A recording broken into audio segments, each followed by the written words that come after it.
Sunday, Easter weekend for me. When it comes really to dinner, I mean, obviously, like usually what happens is me and my brother set the table. My mom brings out the food. We sit down.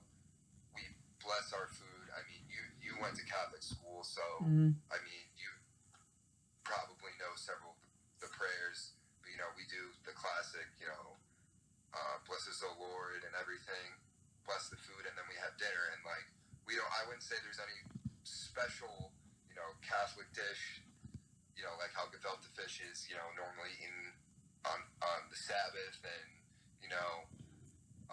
like my family, Irish family that we are, usually eats like roast beef, gravy, mashed potatoes, like very plain. Like it's almost just like a family Sunday dinner. Like that's just how it is. And then we just usually have a few more people over. Like my grandmother comes over, my aunt comes over.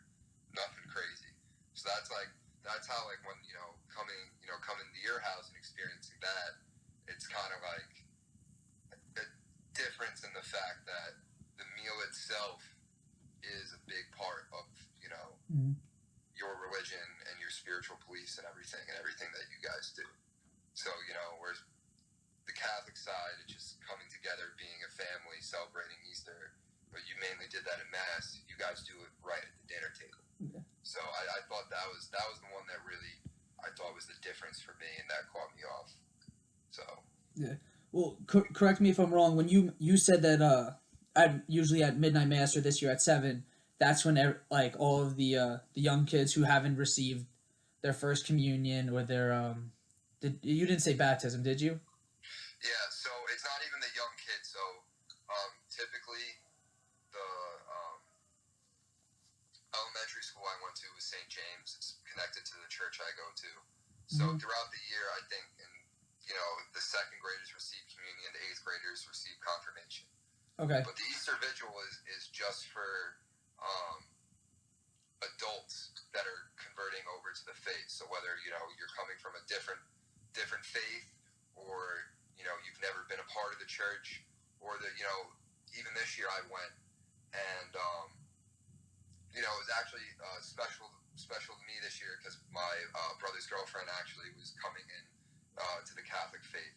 She was getting all 3 sacraments, which like for the Catholic religion, those are the 3 sacraments of initiation. Like you were a fully adult Catholic, fully invested in the church once you were confirmed.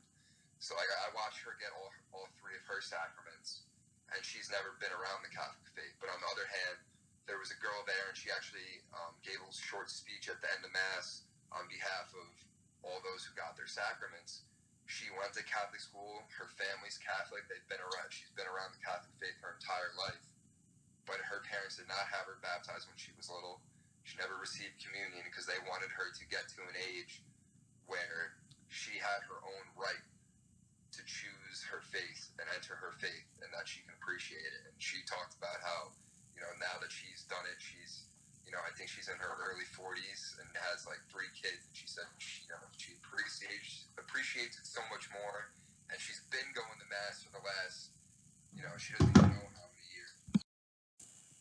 All right, real sorry about that. I got a phone call and my phone fell over, and Liam ended up in the dresser. All right, Liam, you were talking about. You just wanted me to stop talking. I won't take it personally. But it's cool. I'm sorry, Liam. You were talking about a fellow community member at your church and how she really appreciated going to service every Sunday. Yeah, so she just finished. Just to sum it up quick, she finished. The 3 sacraments, the initiation sacraments into the Catholic faith, and just talk about how she appreciated now more that she's an adult. So that's really what Easter, the Easter Vigil is, and that's just a big part of it. So normally Mass for us is like 45 minutes to an hour. This Mass almost lasted like 3 hours long, and luckily it was only 3 hours this time. I think it was about 2 hours and 45 minutes. But there was only a few people who were receiving their sacraments. I've been to Easter Vigils before that have lasted 3.5, 4 hours because you have 20 people coming into the church, which is a great thing. But after a while, you start just kind of just zoning out, going, all right, let's get the show on the road. Okay. I mean, and it's like it makes me happy. Like I used to work at the church, and I was an altar boy. It makes me happy, seeing people, choose their own faith and being happy to be a part of something. All right. Now, the reason why I brought that up was I was just wondering if the reason why that you guys have the sacrifice on or the sacrament on Easter is because Passover Seder before Jesus was crucified, he broke bread and said, "This is my body," and then he poured a glass of wine and said, "This is my blood." Now, someone's first communion, it would make sense that they would have it on Easter because that's technically when your faith had its first communion. I mean, I'm not 100% sure, but I mean, from just knowledge about the Bible, going to Catholic school, and what you just said, that's what I would imagine it would be. It makes most sense to me. And like